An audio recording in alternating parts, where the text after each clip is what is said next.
au asalaki coup d'état en 1965 dans le patriarche de 1965 si to comme en 97 en 1997 la libération AFDEL c'est là biso moi parcours moko boye na tango yo zalaki wana oyebaki bamakamu nini welekaki ya malamu na bamakamu nini elekaki ya mabe ko banda 1965 na 1997 na libération AFDEL.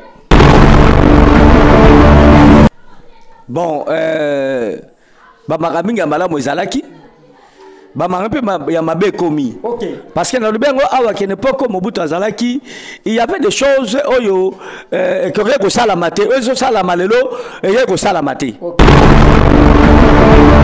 Si ma AFDEL aye ba chasser wana 97 na président Mobutu na bambola na ba chasser président Mobutu tango président nana kotaki Muzelo Kota en tout cas mboka est comme stable tant facha ye na guerre est na covid makambo zoleka na ba covid na banini mboka penza e kwei kokweya ndenge tosolo ma papa mboka e komi par terre corruption e komi overdose makamingi penda e baby mboka komi salité na condamna ka président tu sais que de 100% mais na condamna gepe parce que yo soko kuti makambo za ko kangama yo fongola ti soko kuti makambo za ko beba yo bongisa eza lokola yo kuti mutu azala malade ozo passer flamme mutu azala malade mais azala coma yo sengeli o réanimer ye po azonga na bomoy atambola akoma bonne santé mais yo ye lisusu ngana lisusu ale na senini na cheveux na bomier ngai matande bawenga yo président Fati Beton ngana sepela nango Beton wana te na sepela kana nango te babenge président Fati babenge papa Fati babenge nyoso bako benga ye mais Beton nanga ligaba balongola yango makambo sala makana mboko yo na mboka mso zalaka te pasa femme ngana voyagea kura balobela yango te mai balobela yango te même atango lia oyo bamboka mingi sota yango eloko lokola ambulance mais policier kangi ambulance na mutambala na kati na docteur na chauffeur policier kangi ambulance tuna mikanda kile salama atuli kutu mukanda ta kangi ambulance yo ambulance otuna mukanda ndengeni mais awa tout est difficile. Ça veut dire pas sa flamme. Tant que l'on a facilité dans mboka oyo. Et ça te.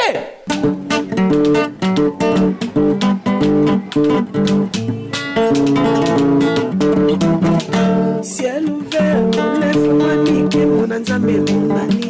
Loboko na tata et c'est moi milikola banika mina ye. Ciel ouvert, ciel ouvert. Ciel ouvert, ciel ouvert, ciel ouvert, Ngeko landaka yango, Ngeko talaka yango, na Vincent Makela. Voilà to pesi binombo temingi bande konyo so bozolanda biso na numéro na biso ya sika nzambe apambola bino ba amoureux pe ba amoureuse ya Ciel Ouvert TV. C'est votre chaîne oyo eza 100% bonzambe eza chaîne oyo ezo memela bino ba message ba news oto bengi yango na portugais ba novidade. Nzamba pambola bino bandeko nyonso bozo consommer ba émission na biso bozo partager bozo s'abonner pe bozo liker pe bozo j'aimer pe nzambe a pambola bino abondamment na micro c'est votre humble journaliste le pasteur Flamme d'Angola na caméra tozali na évangéliste Cédric Makela l'homme valable et sans oublier frère Nabiso Exaucé Makela et sans oublier œuvre d'art. Il y a pasteur Vincent Makela, maman Béné Makela, Nzambepe a Pambolaye. Voilà, lentement et sérieusement, Nayambi, patriarche Vincent Makela. Nayambi, dans l'émission, parce que le tout ça la analyse sur la RDC. sur la République démocratique du Congo, toujours ça là, nous analyse. Que pendant tout au long de l'émission, beaucoup découvrir la révélation et Kobima Awa. Na gauche nangai nazana patriarche Vincent Makela. Bonjour patriarche Vincent Makela. Bonjour l'homme de Dieu Flamme d'Angola, comment vous allez? Oui, tout va bien, je vais bien par la grâce de Dieu. Et vous, papa? Moi aussi, je vais bien par la grâce de Dieu, sauf que j'ai un peu de malaise dans le corps. Parce que dans notre pays, il y a beaucoup de choses qui se passent, il y a beaucoup de gens qui meurent.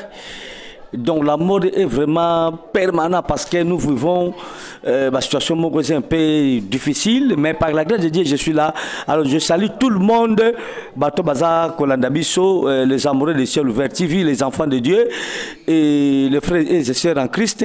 Que le Seigneur vous bénisse parce que Dieu nous a donné cette occasion pour vous édifier à travers cette belle émission.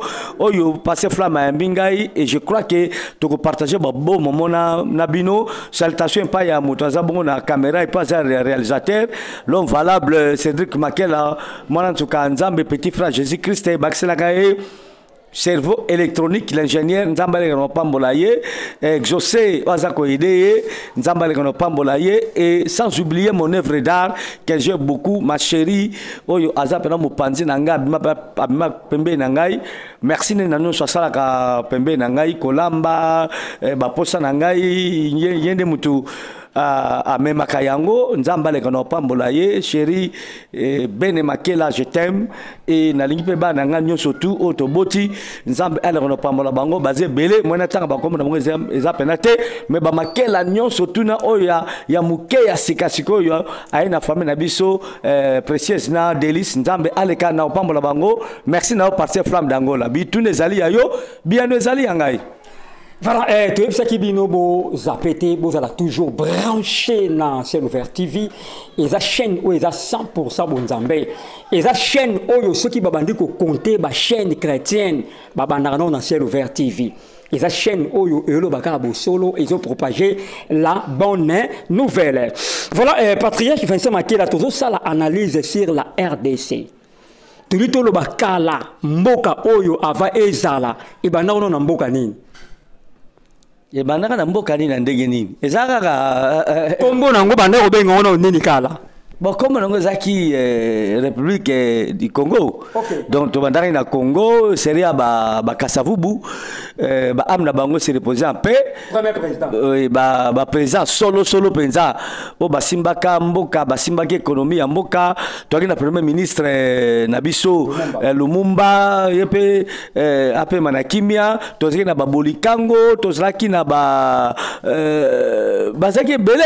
bazaki belé donc baimba bon peut même atala banzembo et pas ya Grand Calais na nzembo o ya indépendant Tchatchatou Baki Nagasi et ça chanson vraiment anthologique si la kate nzamba pambola bango do bato pourquoi na vraiment bazalaka bato moko modèle na kizenga. Oui, na bakisenga bango nyonso surtout bazalaki penza modèle donc nzambe aleka na ko pambola ko na biso et ça ko ndenge zaki lelo te donc n'époque on a vraiment mboka zalaki malamu mboka zaki kitoko tozolia malamu tozombela malamu tozolala malamu bangungi bazalaka te ngana botame na ba 1900 et quelques donc premier ngungi onga na monaka ezaka ba mitaka papa na mbandaka na 1994 ndena ngeno mona pembe ngungi nanga mais ça na ba kingungi te parce que toi kina ba konzo yo bazai ko veiller na tina bola mboka bazai ko veiller pona peuple batela matolia ka malamu tomela malamu mais sikoyo za bongo te to kokota na makambo yango après nzamba pambola.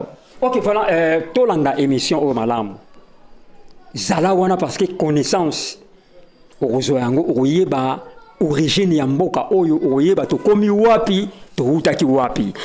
Patriarche Vincent Makela président Kasavubu Longwe deuxième président ezalaki nani parce que to lobela to sala analyse sur la RDC yango photo banda na ba kambi ya mboka ba chef de l'état ton président Kasavubu Longwe nani oya remplacer qui bon omoni tant Kasavubu aki Longwa n'époque wana Kasavu pas zaki entouré na batu malamu hein. Okay. Na bose kotanga ba Kalonji ba Esanza.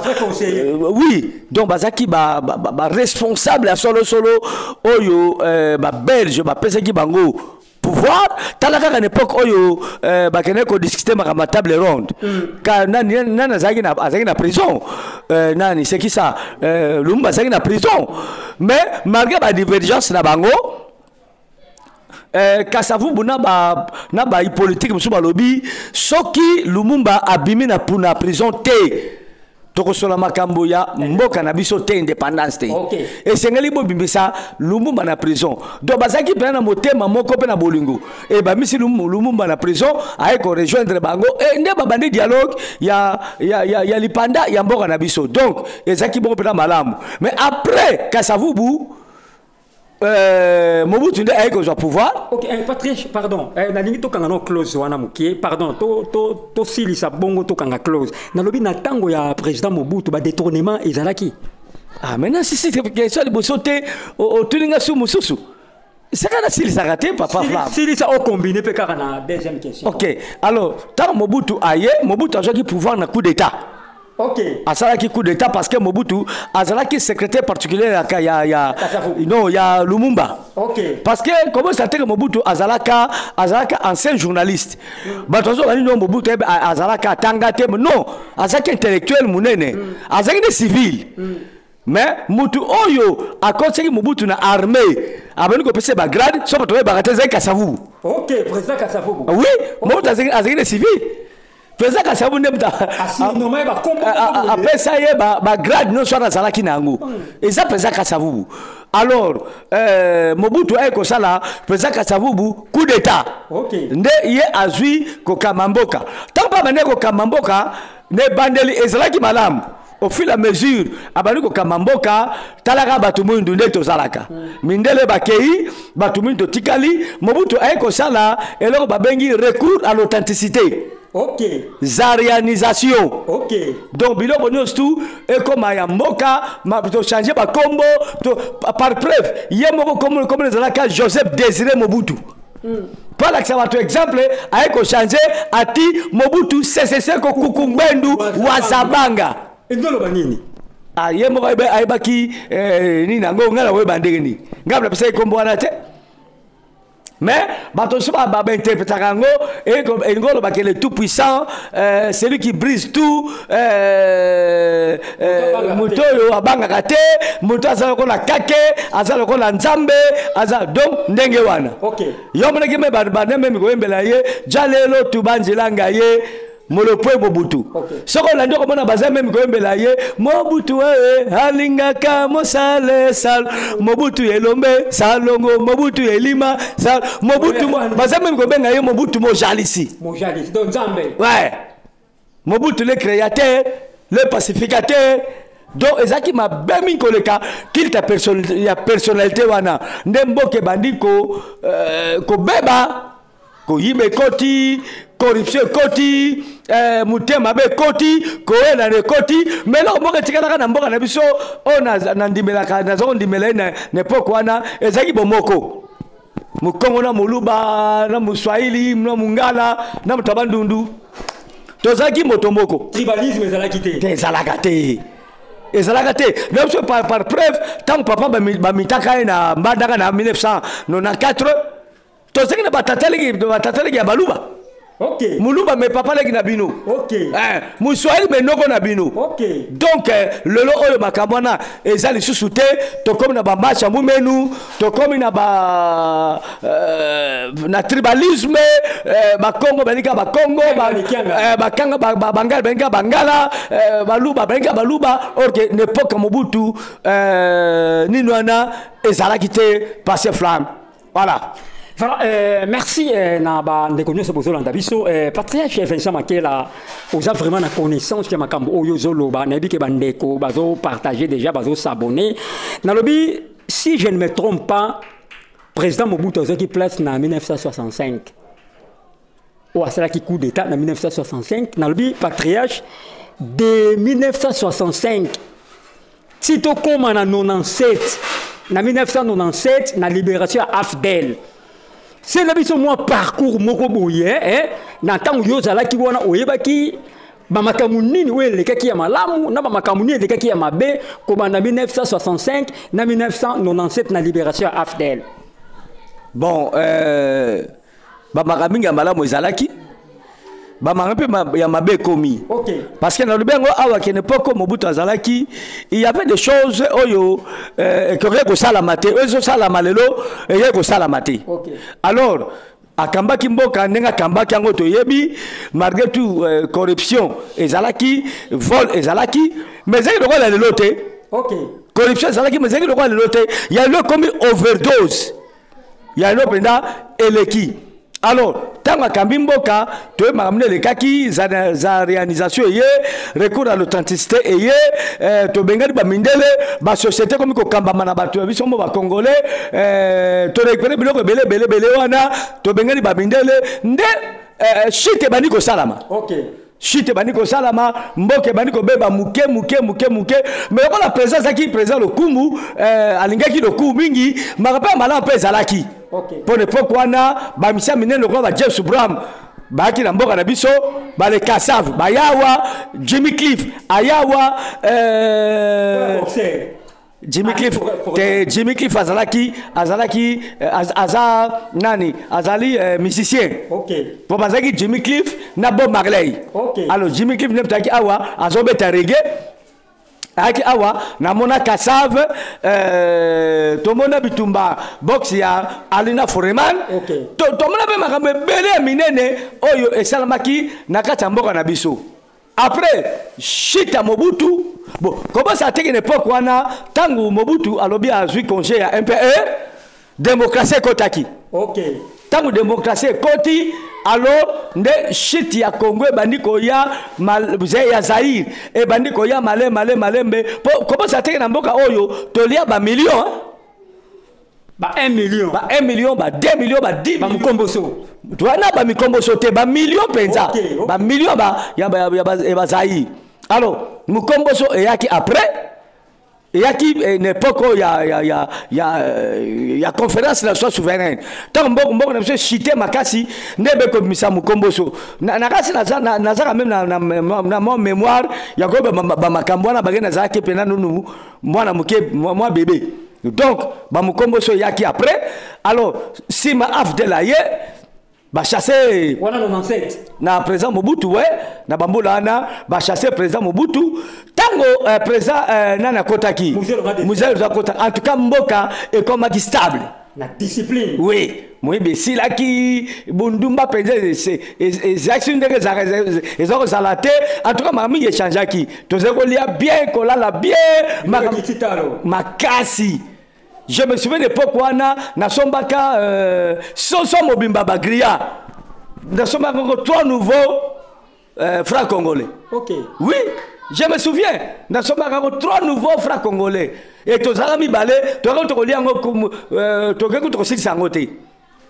Parce que l'époque na zaza serviteur de Dieu nazo kamadi église ba to pesa ba bo frane ceux qui mo kolongo frane de koti 20 000 francs congolais. Mais ça longindo. OK. Et ça longindo. Bon, il y a pas que d'église, mais tu as les gars qui déjà 20, 30, les gars 50. Ce que tu vois moka tie équivalent il y a un franc congolais. Bon c'est qui? Vous comprenez? OK. Alors, mais n'étant Mosé ba combattre avec Kufa époque Joseph Kabila et ye ne moka e bandiko chité. Wana Kabila fils. Voilà Kabila fils.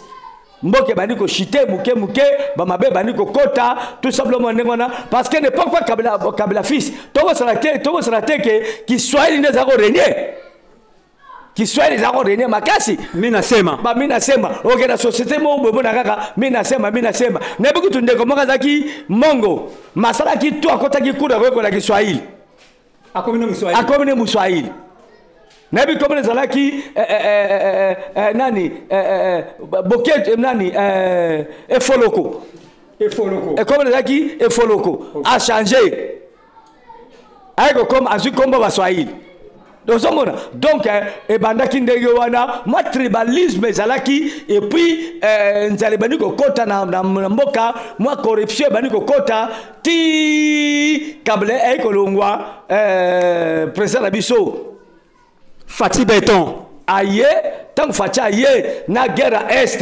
na covid makambo zoleka na ba covid na banini mboka penza ekwei kokweya ndenge tosolo ma papa mboka ekomi par terre corruption ekomi overdose makamingi penda e baby mboka ekomi salité ya kosangana te banzele zalité talaka na mboka na biso policier oyo azali habilité au kanga mituka te mais comme ko kanga mituka pe ma comme ko kanga civil osomona donc policier zo kanga talaka eloko lokola ambulance mais policier kanga ambulance non mtabala na kati na docteur na chauffeur policier kanga ambulance tuna mikanda kile salama atuli ko mukanda ta kanga ambulance yo ambulance otuna mukanda ndengeni po ezaka na priorité yo otuna mukanda ndengeni mais policier o sengala kanga bakuluna akanga ba bandi banini atiki musana ye aboni ko kanga ambulance tala niveau mboka na sondeke komi donc mboka baby concernant papa flamme. Ok, voilà, donc Thomas et sûrement tu as toujours na patriarche Vincent Makela.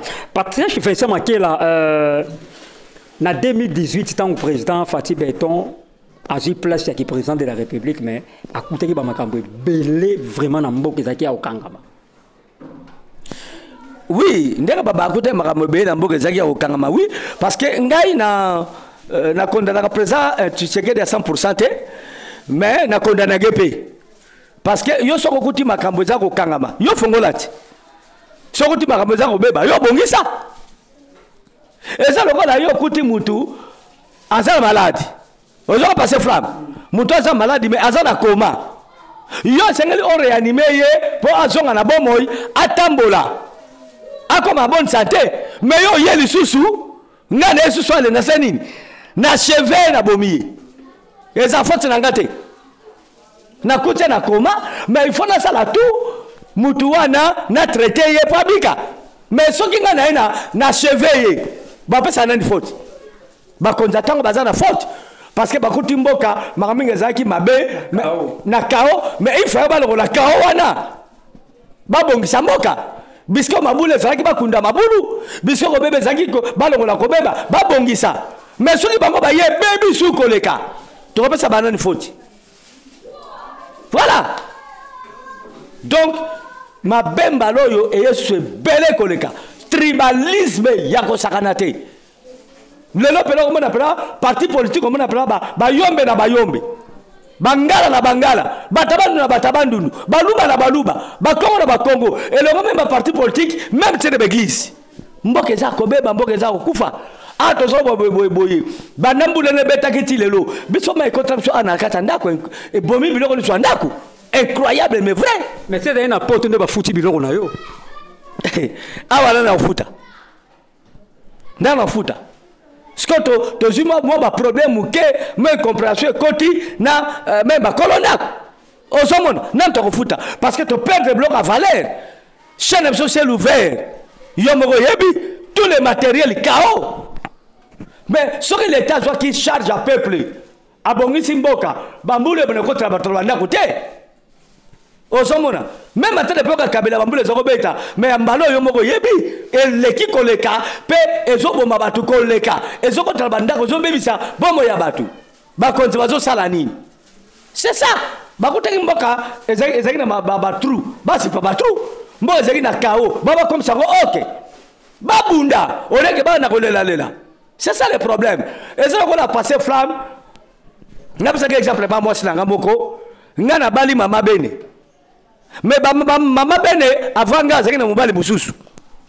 Est-ce que zaki na libala ne wana to zaki na mobali wana azako bota te. Siko nga na bali ye. Ngabla zako bota yete. Mais les autres filles mobali akala. Bozan ndenge mokoti. Ozo wala siko. donc la bali bafika mbala zalaka na ye oh ko tu nyama na ye boy na boye est-ce que akoke ko boti sayo boy na boy mais entre temps ngai moko bla ko boti ayete donc zo so na yete est-ce que ça a sens alongo na mbala akala akom na maboko na yo sala makamba to bandima yo soko bota bota ye soko bonga bongisa ye mais yazala maboko na yo ça fait 5 ans ça fait 6 ans ça fait 10 ans yo zo fina ka mobalo akalo yo o bazalaka na yi est-ce que ça normal lelo yo bande ko na biso e koma kaka Kabila abo mamboko yo Kabila atike mboko na madusu Kabila abebisangi mboko yo mais Kabila ça longa na pouvoir bilo boto na pouvoir bozo sa nini poto bosa na Kabila c'est ça le problème pas c'est flamme. Voilà, Patriarche Vincent Makela, merci pour notre réaction. Ça fait une semaine passée, où le président Fatih Beton a nommé Premier ministre Congo, il y a Congo central. Vraiment, et là on a sepé là na président Fatih Beton, il y a tribalisme à l'Ingangote. À l'Ingara, vraiment tribalisme, parce que tout le monde Azimu Congo a payé primaté. Donc, on a dit Congo central. On a Congo central. A payé Congo central primaté. Patriarche Vincent Makela. On a dit que vous posez Congo central. C'est un Naza Mouyesu. Naza Mouyesu. Mouno soit de Konangai. Malgré le lobby de Kambasolo. Pour la président Fatih, oui. Mais aboya babe ngake Mukwantombolo. Mukwantombolo lingolo banini.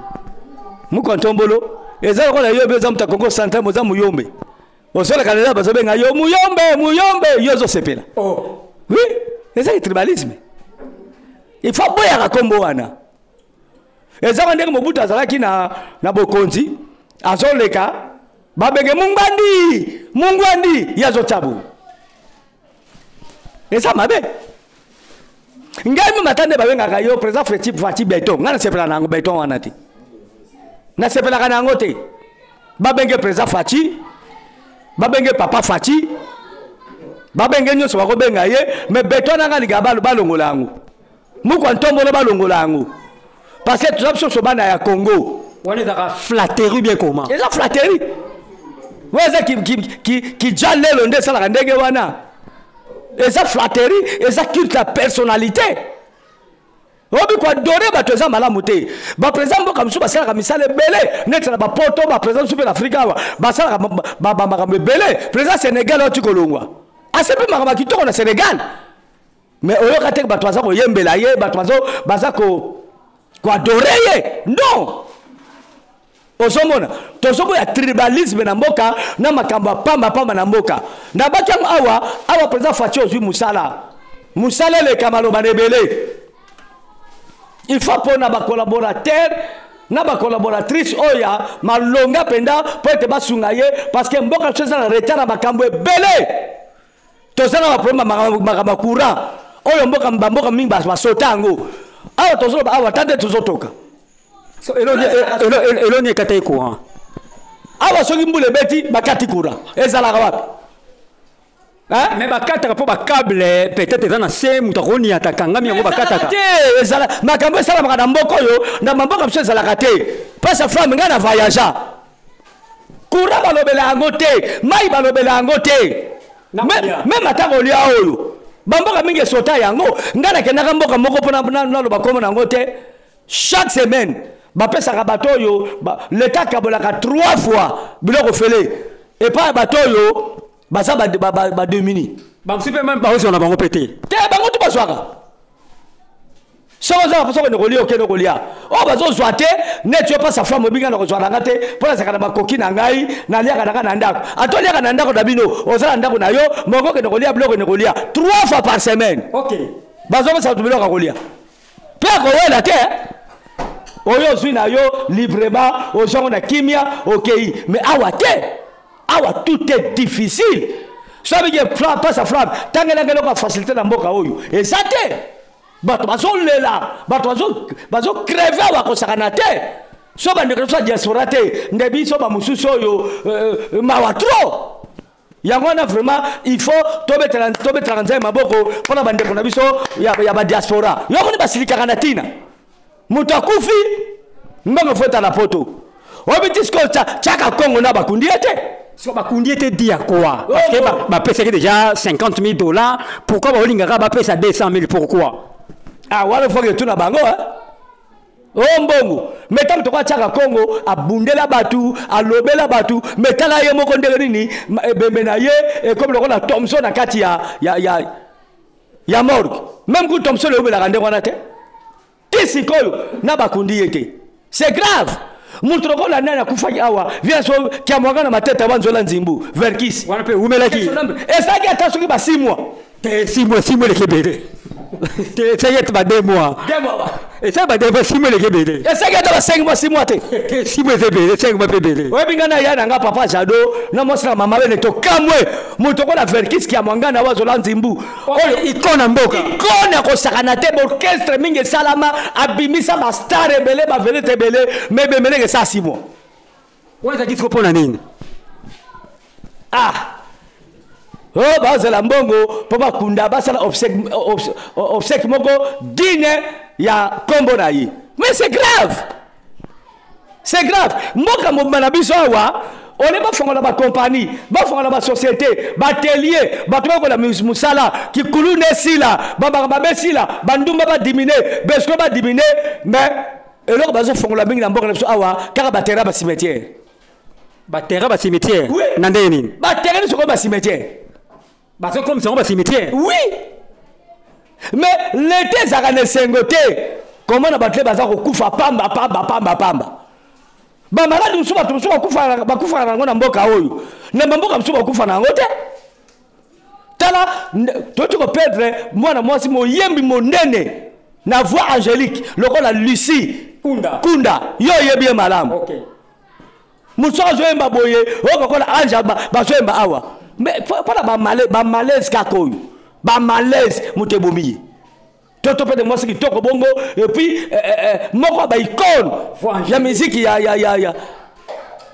ba Kristo acho keneka boye bato to perdre bango likolo ka ba malaise ba kisimi bazo tekela biso awa eza ba pirate eza ba originalité mais moka na biso eza mawa mingi moko so to sombi ya biloka kolia na moi to sombi boîte na madame na ngai boîte ya nini ya boîte conserve ouais ya corned beef okay to liango boye ngai heureusement azaka na moi présent d'esprit abi ezela papa totanon bata la date boye s'inspira kala ba 6 mois mais bazo teka ngo kaka kala mingi tawa to soma mbiliki ya mai belle bandaise atali susu boye miliki s'inspira kalel ele kato ba 5 à 6 mois mais bazo teka ngo kaka mais mboka na biso biloko ça contrôler tout ça mais to vivre ndengeni en tout cas Congo est par terre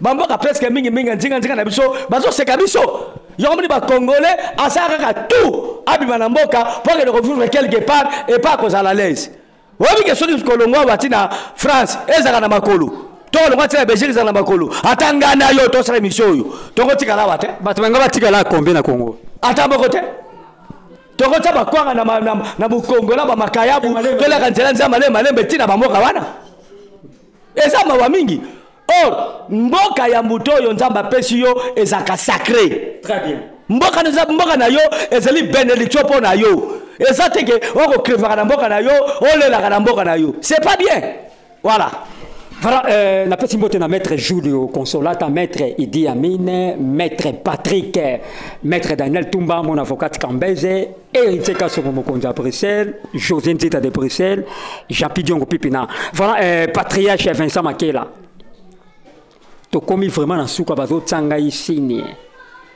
na lobi sikoyo pesa biso conclusion ya makambo nyonso to lobi olobaki na ngai mpo na makambo etali char na biso bati na primature azala premier ministre eza eloko moko malamu mais na ndimi te kozala eloko malonga pourquoi parce que nebika kozala combattu azala combattu sérieusement biloko bakombana nde tozoboya yango président Fatou azotelemela biloko ya kokombataka bato wana mboka na biso linga bato malamu te soko sala malamu na moko ozo poste te pe ko umela te malamu ko tia boye oyibi 200 millions yo moko osombi 45 mapango ba villa wana ko umela tala kaka likambo sami ya grave na mboka na biso c'est soko yebiango immeuble moko na Gombe immeuble teme bato ka building na Gombe obike moko ekoyaki ebomi bato ebomba tembe ekoyaki bukani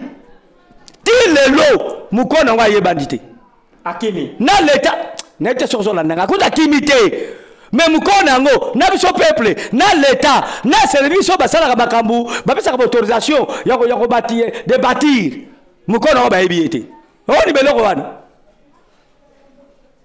mutazo tonga building na ville na Gombe mais mukona ngo ti lelo comme ne yebanite mais bato bazoto bazeko tonga yango est-ce qu'on dit mabloka ndenge wana donc makambo sala bakana mboko yo et ça vraiment impossible moi écoute ya ko expliquer ngo zate yango na so ba expliquer makambo Congo o comprendre ngo yeba ke ba expliquer ngo bien te ah bon ouais so ba expliquer makambo Congo o yebi yango yeba ke expliquer ngo bien te so que ba expliquer ngo bien o comprendre ngo te o seki bwana na seki bwana mambo soroba so ba expliquer ngo bien o comprendre ngo te donc so ko comprendre ngo yeba ke ba expliquer ngo bien te rien ne va na mboka na biso rien tande tozotoka mais toza na capitale toza na commune oyo eza ba commune moko phare oui ba commune phare ba commune résidentielle mais tala couré zate tande na toki loka na claqué pas passer flamme ata yo moko penda to benga yo mboka yo mona kiba bayaka kala baze koyemba oyo mboka te wo oyo mboka te on a na mboka nini oyo azomla mboka na bisoko oh oui na bayaka oui oyo mboka te wo oyo mboka ba fait kilo ba ebinzembo oyo za mboka te ah bon mboka momba somta kufi bato basali fête et comme une place à matanga comme place ya kindumba ya kolingana ya kolakisa bilamba ya koliana komela et comme soki bobo kufeli mutu soki bato ba melite ba okende te bandi ko tonga koyemba yo moko yebi yango na yebi yango même na Luanda za bongo aweleki aweleki dos mais même ba même idéologie on a même na Luanda baba congolais oui aga kasi olobi ke ba bande ko so azombo bazaba kate ba zombo bana ka ba tokena ngo kuna okay kabila bauti bena cimetière bezo ko bato ba fandi pena ndio balisi ba otala certain nini bo kundela ye certain kute bazo sala bali ya bamela c'est ba liete ba okete kendete ba kendete ba msupa mona bazo ko sengo transport na ozongela yo mto kufeli yo sana mawa mama na ngai kolo Yesu yaka mboka na biso yo mawelongo na mawelongo obi na mboka soko tokoma vivre kola biso tokoma banyama ah bon oui congolais ndene azokola na nzoto otanta ko na nzoto mais bongo na yezo kola te kabu mwana bongo kola kate o kam to sablo ka boye tata mobimba akomela penza lokola kokote komela bane kodi mbu ba kosala ngote oh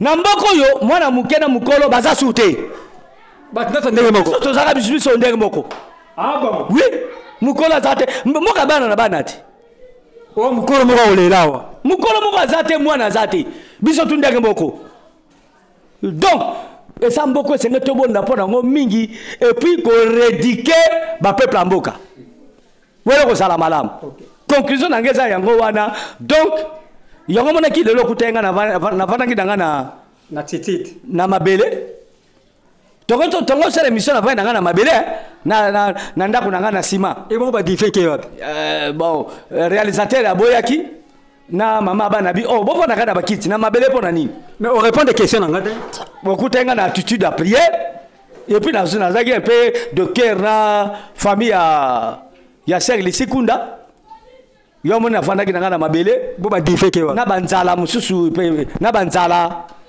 na bambula ndenge zokota sola bandaku ke difeke wapi so baby sa ba obi na diva yo moni diva Qu'est-ce que tu as c'est pour faire une mabelle, pas differ ça là, il y a qui te connaît cher. D'accord, filmer en gros. Solo, va filmer d'accord. Hein? D'accord, comme terrain football. Tu comment va na mabelle? Wana kosa nini? Oh, mais pas qui c'est bébé. Kasi ne bébé c'est on a d'abord. Mbula wa samedi. Oui, mbula samedi peut-être ton dimanche. Mais je compte en ndako lokola otala film Titanic. Oui, Titanic est comme ça. On sait pas bon l'état futa ba bilo ne baby. L'état futa bilo ne baby. Ah. Yo nom to repesa la réponse. Ngana la réponse repesa te. Bilo ya valeur baby. Et là on bika gezaka ka télévision to tina mira na sima na biso. Nete soki no valable et zo mona na TV. Et puis to to so mon kala mingi te. Mais comment na niveau ni neleki keto. Maman na ngai. Moi na moko abenga bia papa. Biso awa mai do to tika na mutuka kao. Da mutuka pa mapeka. Oh. Oh, est-ce que tu as le roi d'Indo? Oh. Mais biso to le roi ba kuku d'Indo, le roi ba Rwandais. Oui. Le roi ba Rwandais. Ozo ka bla do, mai bla ndako, do mutata mona mai na ndako, mai na ndako. Mais so la vubu.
Ciel ouvert, lève-moi nike mona nzambe mongani loboko na tata esemwami likolo balingami na ye. Ciel ouvert,